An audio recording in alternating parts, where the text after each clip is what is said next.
All right, here we are. I'm live at the Wall That Heals, actually in a tent where I'm doing some broadcast stuff, doing the show live from here. But we've got a lot of things going on, and we're going to get into some of those things here in just a minute. As a matter of fact, in just a second, I'm going to take you down and show you the actual Wall That Heals. Before we do that, though, I need some coffee, so we're going to grab some coffee. It's a little chilly out here right now. Do this. Give me a little, fill me up here. This will keep me warm while I'm walking out there, because as you know, it's a little chilly. So I'm gonna grab the Colonel over here. I believe Tim. Let me see if I can find Tim and the Colonel, because they're gonna go with me. We're gonna see if we can't. Hey, Colonel, can we go ahead and go down the wall there? Yeah, absolutely. We are live right now on YouTube. We'll be sharing this video on our Facebook page and all that other stuff. This Colonel Norman right here. Look at there. That guy right there. Good morning. That guy right there. He has been working very hard to put all this together.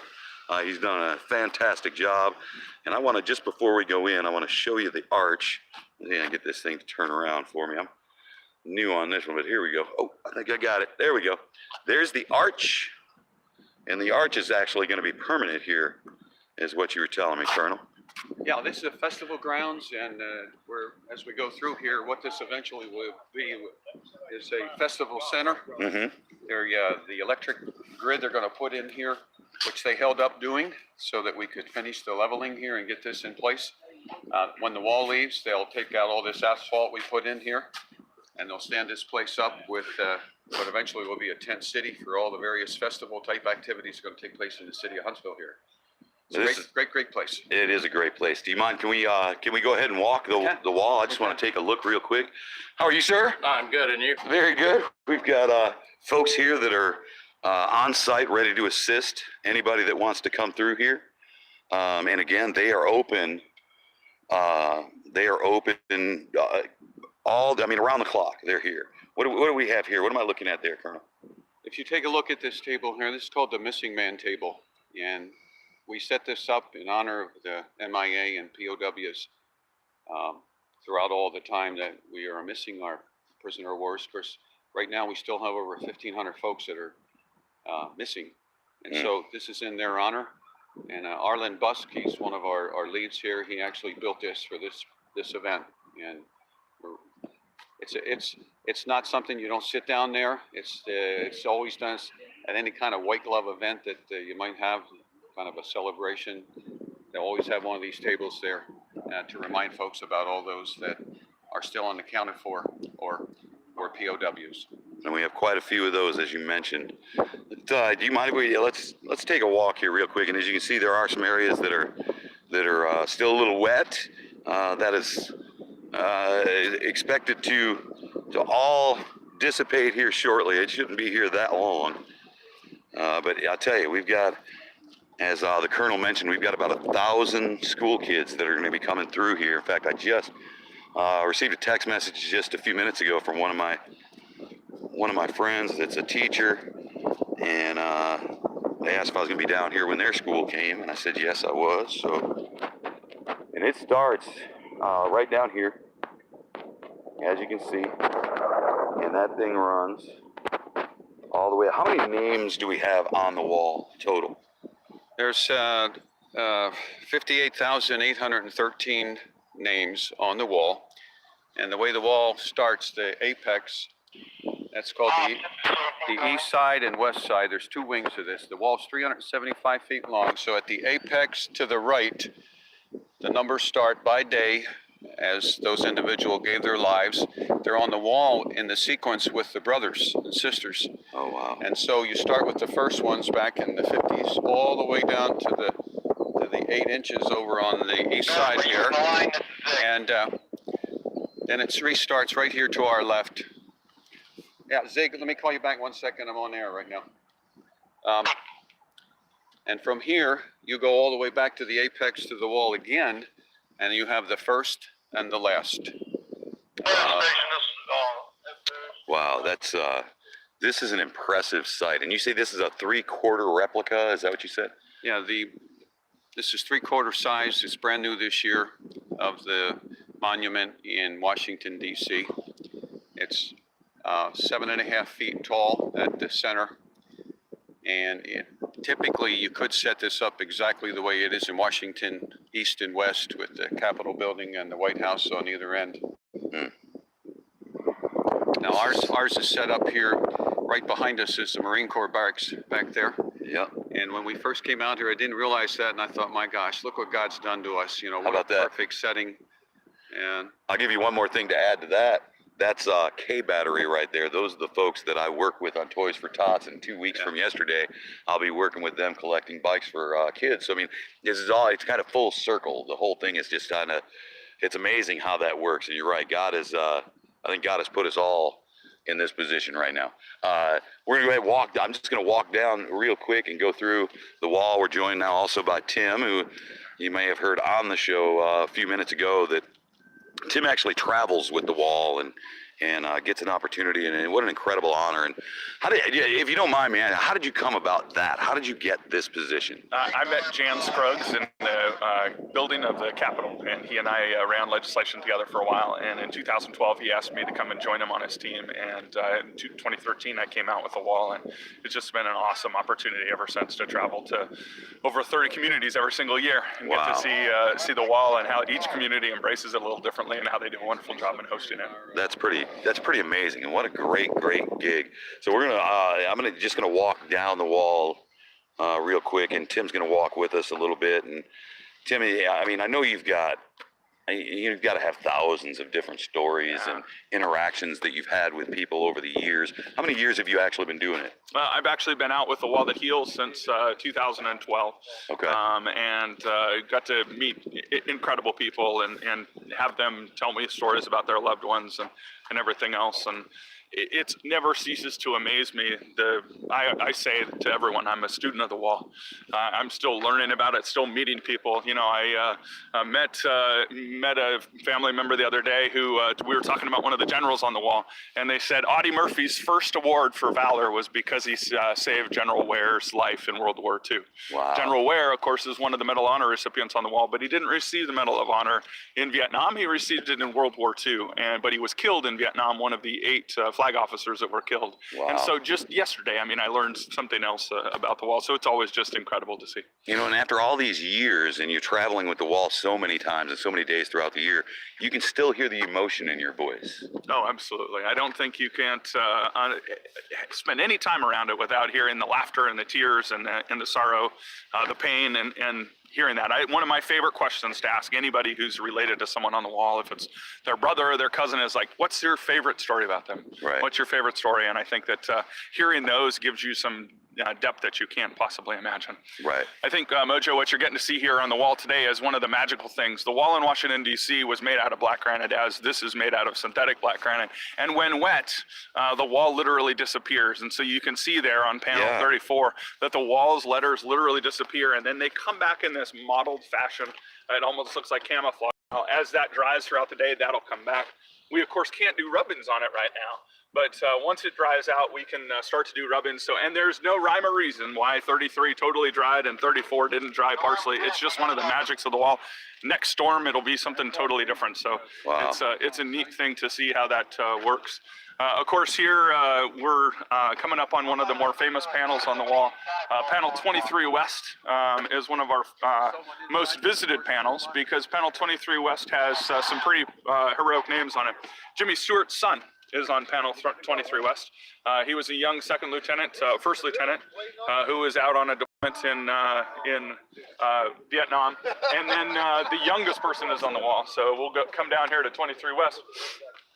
And let's see here, 10, 20, 30, 40, 50, 60, 70, 80, 90. Dan Bullock, whose name is right there, is our youngest person on the wall. Dan snuck in the Marines when he was 14. When he was how old? 14. 14 years old. Forged his birth certificate. Snuck into the Marines when he was 14. Went through boot camp as a 14-year-old. And I know your Army, I'm Coast Guard. I think any branch of service would tell you Marine Corps boot camp is the hardest. Yeah. He went through as a 14-year-old. He was on the lines as a 15-year-old for 3 weeks when he was killed. He's the only 15-year-old on the wall and the youngest person. Wow. That same panel also has Sharon Lane on it. She's one of our 112 women, or I'm sorry, one of our 8 women She's on line 112. And she's the only one of the 8 women who was killed by hostile fire. So she was a nurse taking care of a 6-year-old and an 8-year-old Vietnamese children, and was able to was in the hospital the night that they took rocket fire on, and she was killed. So she was one of the unique folks on the wall that many people come and visit. She's perhaps one of the more famous of the 8 women that are on the wall. Wow, man, this is what an incredible. You know, I had to go back to the kid, the 14-year-old kid. Yeah. I mean, you know, I've got 2 teenage boys now. Yep. And man, hard to imagine them ever being in that kind of situation. Sure, absolutely. I mean, that amazing, and what an incredible young man that. Yeah. You know, not only was he, you know, motivated and wanted to do something, but he took action and did it. Sure. And I mean, obviously, what he did, we don't encourage people to do things like that. But at the same time, I mean, what incredible bravery from a child. I mean, a child. He was a kid. Yeah. And we know that there's a lot of young people on here, on the wall, obviously, and we lose a lot of people still that are really young, but 14, I just can't imagine. That's just crazy. Incredible. Interesting story here. Of course, there are 2 symbols on the wall. We have the circles to help us count, but the 2 symbols, the diamonds are used to separate names. And then, of course, in 1,400 cases, there's a cross next to those names. Okay. In the case of Mateo Sabag, he's a very unique case in the fact that he's one of the storied names on the wall. Mateo Sabag has a tie to this area. Okay. Mateo Sabag had grown up in Hawaii, had gone off, served a career in the military, in the Army, had his 20 years in, was finished with his 1-year deployment in Vietnam, and at the conclusion of that, got his helicopter out of the jungle, was on his way back to transfer back to a stateside post here, and he just disappeared. He just disappeared. Didn't call his family, didn't tell it, went off the grid, disappeared. Family said, hey, he must have gone missing somewhere in Vietnam and fought with the Army for years to get his name added to the wall, and they said, no, he went AWOL. And they said, why would you go AWOL at the end of a 1-year deployment, at the end of a career? Just make it happen. And Mateo Sabag's family was successful in getting his name added to the wall. So we added his name in the late 1990s, and we put a cross next to it because a cross is next to those names whose whereabouts are unknown. We often consider them our MIAs. Okay. And Mateo Sabag's name was added.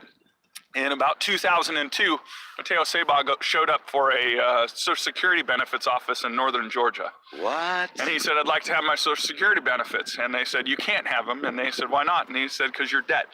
He said, I'm not dead, I'm here. Call my brother in Hawaii and ask my brother that it is. So they proved that he was who he was. The Army made him go back to Fort Benning and get his hair cut and process out. And they retired him honorably and gave him all of his back pay. But he had basically got fed up with it, couldn't stand it anymore, and supposedly went to a plantation or a large property in northern Georgia and took care of a lady there for just basically room and board. Never bothered to call his family. Wow. And he's one of the stories on the wall that he's not in the book. You're never going to find him. You just we happen to be standing here, and I know the story, so we're able to help share that. Wow. So, how about that? Yeah. Of course, as we go down here a little bit further, panel 9 West right here is one of our most famous names and most recognized, Wyland Norris. Wyland Norris is Chuck Norris's brother. What? So, of course, we know Chuck Norris was in the Air Force during Vietnam. Wyland Norris joined the Army. Supposedly, Chuck said whenever he had to think about being brave in any of his movies, he'd think of his brother Wyland, and they would, and growing up together and the heroism that his brother had given in Vietnam when he was killed there. Of course, Wyland and Chuck Norris grew up together. There, we have a picture on our website on the Wall of Faces that shows young Chuck Norris and Wyland Norris with their baby brother, who does all of Chuck Norris's stunts. Wow. Wyland and Chuck wouldn't do their chores all the time. I always joke with the kids, if they do their chores, they would instead put on karate shows and do karate classes for their neighbors, and that's how they'd get their money to go see the movies. The story that we've learned on Wyland was that when Wyland was born, his dad asked him, the doctor came in and asked the dad what to name his son. And his mom was sleeping at the time, and he told the doctor, and the doctor went away and prepared the birth certificate, and when she returned, she was angry. In kind parlance, she was beyond angry, because when they showed the birth certificate to her, she realized that her husband, Wyland's father, had named his son after his favorite beer, Wyland beer. Oh my goodness. That's awesome. And as we walk down here a little bit further, Mojo, what we find ourselves at is the apex. The apex is the beginning and the end of the wall. The beauty of the wall is that it's not alphabetical, it's chronological. So Vietnam veterans and anyone can come out and walk amongst the folks they served with who died. Guys who went down in one action or one helicopter wreck or an entire unit that was killed would all be listed together forever. And it doesn't start from the left to right, but starts here at this apex. So it's one of 2 years with the 1959 up there. 1959 were our first 2 casualties. And then it proceeds all the way out to the end of the east end, going chronological by date of death and then alphabetical each day. And then it proceeds down from the other end where we just started walking and comes back down here to the center, so that the lower left here by your shins has the 1975. And that's the close of the war. So that the last 24 Americans to die in 1975 are side by side now with the first 2, showing one is more or less important and showing that the war is a complete cycle around you. It's amazing to me how much thought. I mean, I guess it shouldn't be amazing. That's kind of what the military is all about. But it's just so much thought and attention to detail when it comes to creating the wall. What can you tell us about? It's like, how was it created? Who came up with the concept? How did that work? So Maya Lin was a 20-year-old student studying architecture at Yale University, and she had entered it as part of a classroom assignment. She was supposed to come up with a design. We had the largest ever art contest ever held, 1,421 design entries. Wow. She was 20-year-old. She didn't have any time in the military. Her family had immigrated here from China. She had grown up in Ohio, and she was studying architecture there at Yale. And she came down, and she said she imagined it was as if the earth had opened up. A giant knife had sliced into the earth and exposed that black, raw earth. She wanted it to be super thin granite. And then she said that she wanted those names to be written on there so that they would seemingly overwhelm you. And here, standing in their midst, you could just have that sense of, wow, how many names, incredible. And you could be one with each and every one of them. But then as you walked out to the other end, you would reappear into life, and you could have that experience of reappearing forever separating life from death. Wow. So that's the magic. She, of course, the reason why the wall is so carefully set up here at 120.5 degrees, and that's the way it is in Washington, D.C., is that it points to the Lincoln and Washington memorials. We hoped that they could draw upon the healing nature of those memorials so that we could heal here as a nation. So that's part of that magic that we experience each and every time. And the attention to detail, the understanding of comradeship and seeing that is huge and incredible. Even so, that she didn't have that, draw to the military and that comradeship and knowing what it's like for those to serve. Right. This is, I mean, just absolutely incredible, and I'm so honored that we have this here for the very little bit of time that we do. Okay, so one of the other things I wanted to ask you is, okay, so one of the most famous pictures that you see when it comes to the wall is the picture of the reflection, where the folks are touching the wall, and there's somebody from the other side. Absolutely. Can you tell us about? I know you have to know about that. I know absolutely about the picture. I actually was in one of the communities nearby where it was made a few years ago, and that shows the magic of the wall. Most of the other things, and one of the reasons why people hated the wall when we first came out with the design is that it was black. Everything else in Washington, D.C. is white, and yet, as you can see, as you look at the wall here, is that you can see that reflection back. And you can see how that reflects back on that pathway. You can see how it reflects back on those flags. And it was that magical moment of realizing that you could be with them and you could reflect back from the wall what you brought to the wall. Wow. You could bring your own image and you could bring your own magic. So you know what perhaps Thomas Brown looked like. And you have a memory in your life of what Thomas Brown looked like. So when you touch that picture, you bring that to you. But in that, you might see that reflection back of yourself, or you might see the reflection of your memory of Thomas Brown. Wow. And that's the magic of what black granite polished was going to be. Well, Tim, let me tell you, and I'm going to cut this a little short because I'm still doing a live radio show, but I want to thank you, man. Thank you for first of all your service, obviously, Thank you. but your continued service, because this is a wonderful service to our country. Thanks. And a wonderful service for those that that don't serve, those that want to know more, but don't necessarily ever wear the uniform, those kind of things. And more importantly to me, for veterans around the world that have an opportunity to see their comrades in this light. I mean, this is an incredible thing. You've got an amazing job, and I appreciate you so much And I want to thank you. Thank you for taking Absolutely. the time, and thank you for showing me, Thanks. sharing these stories with me. And I know you got thousands of others. Yep. And I could literally stay with you all day Yep. and listen to stories if I didn't have to work. Yeah. So All right. I want you guys to take some time. I want you to come out to the wall. If you see Tim running around here, shake that man's hand. If you see the Colonel, Colonel Norman, or any of these volunteers that are out here. I don't know if I guess I'm supposed to be escorted, but I'm going to go ahead and walk around, Tim. I'm just going to walk back out, okay? You're fine. Thank you, sir. So they do, the reason that they do the escorts too is because it's at times, and you know, when people in the media and stuff come through here or whatever, they want to make sure that, you know, if there's somebody that's having a moment, that they're not disrespected and that kind of thing. And luckily, we had, you know, I was here early enough that, you know, we did see a couple of folks that came through while I was here, and you're going to see a lot more of that over the next couple of days. But this is the setup that they have here. They've done an incredible job setting this up. I'll do another video here in just a little while. We're going to go down and look at some of the other attractions, a couple of the other things that they have here for you to see, and kind of give you the experience. But there is no experience like actually being here. There's an incredible feeling that I can't describe on this video. You have to experience that for yourself. So again, I'm encourage you guys out, encourage you guys to experience this wonderful opportunity that we have here in the Tennessee Valley. Because when is the last time, Tim, that it was here, if you don't mind me asking? I think it's 2010. 2010. So it's been 8 years since we had an opportunity to have the wall here, and we don't know how long it's going to be before we'll get it again. So take this time, and those of you parents out there that have kids, bring them down. You know how important that is to me if you listen to the show.